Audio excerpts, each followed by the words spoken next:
Hi, this is Henry Chamberlain, and welcome to this edition of Board Briefings. Been a while since we talked last, and I've got lots of new ideas, some of which I got from the ASAE conference that I just came back from in Los Angeles. So I want to talk about a couple of things there and some authors I met, but also a couple of points I'd like you guys to think about as boards as you get back together again in September, maybe your October meeting. They had a keynote speaker who was terrific, and many of you may know Bill George. He's a Harvard professor, but he did the book True North, which is about leadership styles, but really being yourself, leading the charge. And he's come out with a new book, which is called 7 Lessons for Leading in a Crisis. And he emphasizes a couple points we've talked about over the last year or two that I want to emphasize. The first one is just facing reality. Fact is, the way we felt in 2010, the kind of business we did, is probably very similar to the business we'll do next year. Sure, we'll have some opportunities and things going on, but probably the reality is we need to take this year and move it into next year and find ways to be even more successful, to pursue some opportunities. And it also emphasizes the fact that we need a workforce to get it all done. He likes to talk about not being Atlas at the gate. Fact is, you need to expand your workforce if you can. We've talked about getting committees more activated, but looking at task groups and subgroups to get work done, but really taking a look at expanding your workforce so you can get things to happen for you. And then he really emphasizes digging deeper into what's going on. So here's an assignment for you for this fall, for your membership committee or somewhere else. You need to do a membership survey. Bob McClure here, Anita Smith can help you with a Zoomerang survey, but you need to ask your members and customers what do they think about your programs and services, and a couple questions about what they'd like you to accomplish for next year. You've got to base your decisions on data. And then we've got to get ready for the long haul. Again, looking at 2011 being similar, but getting ready for 12 and 13. And one of the things we talk about is not wasting a good crisis, as he likes to talk about.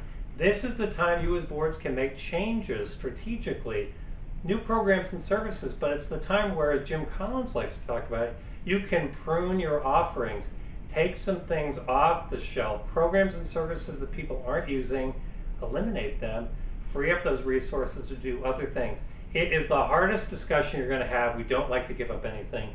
Do that as a board. Take all of your program services, rate them, and then prioritize and talk about it, and see if there are some things that you can do away with so you can take on some other things in the coming year.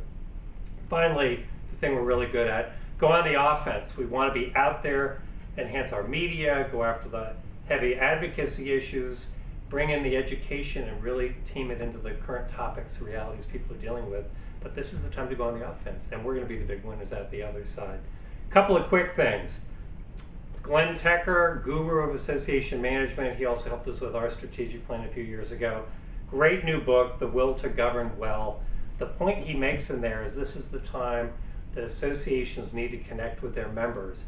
So as you're working on 15 for 12 and as you're getting your dues invoices ready for 2011, think about the folks you haven't heard from a lot, and whether you email those folks, get on the phone and call them, those second members that you have with companies, folks who haven't been as active, this is the time to connect and make the case for what you're doing. ASAE just came out with a new piece of research on education. Sure, we'll talk about that with the BAs in October, but a couple of different things. One is, no surprise, classroom instruction is the way people like to get their material, but the one that they really emphasize is they like to get it from colleagues. They want to get it from the peer group, the people that are doing the same kind of work.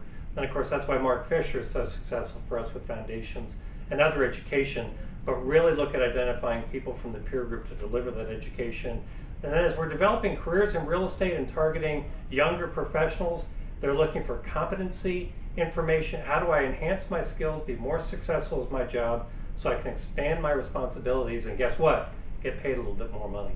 So we'll talk about that a lot more, but some good information on the education side. I have a gift for you and then an ask.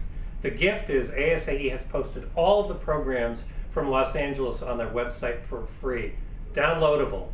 So if you just go to asaecenter.org, go to the conference site, hit the education button, all the 2010 handouts are there.